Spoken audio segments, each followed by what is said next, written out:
آیتی توحید بینم بر در و دیوارها، آیتی توحید بینم بر در و دیوارها، آسمانها کهکشانها ثابت و سیارها. این آسمان و این کهکشان که بعضی ثابتند بعضیش در حرکتند، همینها دلیل بر وحدانیت خدا هم.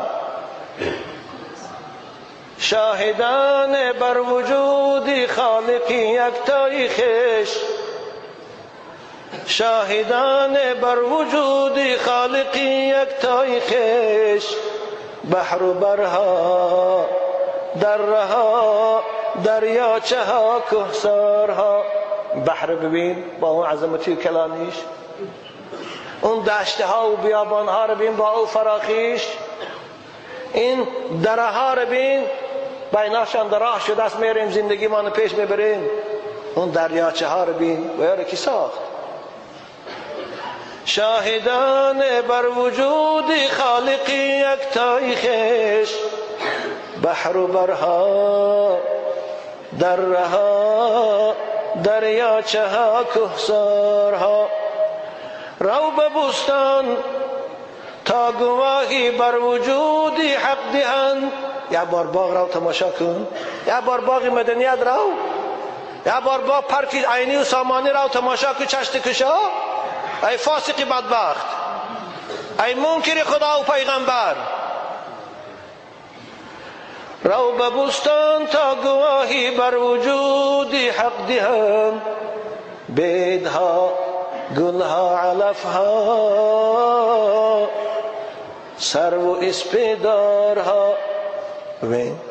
بیدها گلها علفها سرو و اسپیدارها. هر گل به خود یک رنگی دارد، هر گل به خود یک بوی دارد. او مگر خود از خود پیدا شد؟ این علفهای گوناگون که در او باغ میبرد خود از خود پیدا شد؟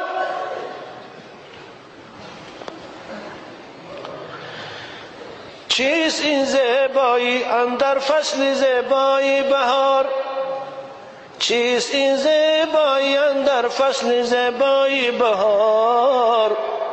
در بیابانها چمنها جنگل و نیزارها. ببینیم بهار تمام طبیعت از نو زنده بشود. میدانها، چمنزارها، بیابانها، حتی نیزار، همون نیها هم گل میکنن، سبز میشود. اینو تماشا نمیکنی؟ چیست این زیبایی اندر فصل زیبایی بهار؟ در بیابانها چمنها جنگل و نیزارها. کیست نقاشی طبیعت کین همه نقشی بدیع؟ کیست نقاشی طبیعت کین همه نقشی بدیع؟ جز خدای حی سبحان کس کند این کارها. جز خدای حی سبحان کس کند این کارها. صد گواهی بر وجود و حکمت و علمش دهند، ذره ها و سلول ها و اتم ها بارها. این ذره ها، ذریات های فیزیکی مونیسی، این سلول ها، این اتم ها، همینها شاهد آنند که اونها خالق دارند، آفریدگار دارند، نامش الله است. از اتم تا کهکشان ها تا سحابی ها همه، از اتم ها تا کهکشان ها تا سحابی ها همه، بنده حقند و فرمان بر نخود مختارها.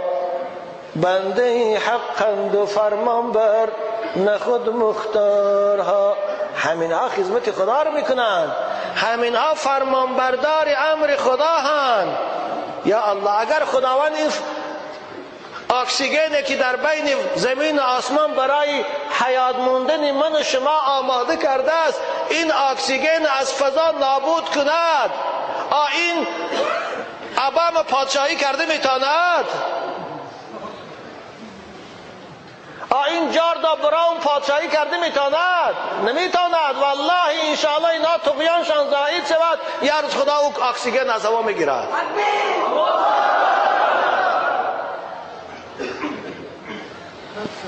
از اتم تا کهکشانها تا سحابی ها همه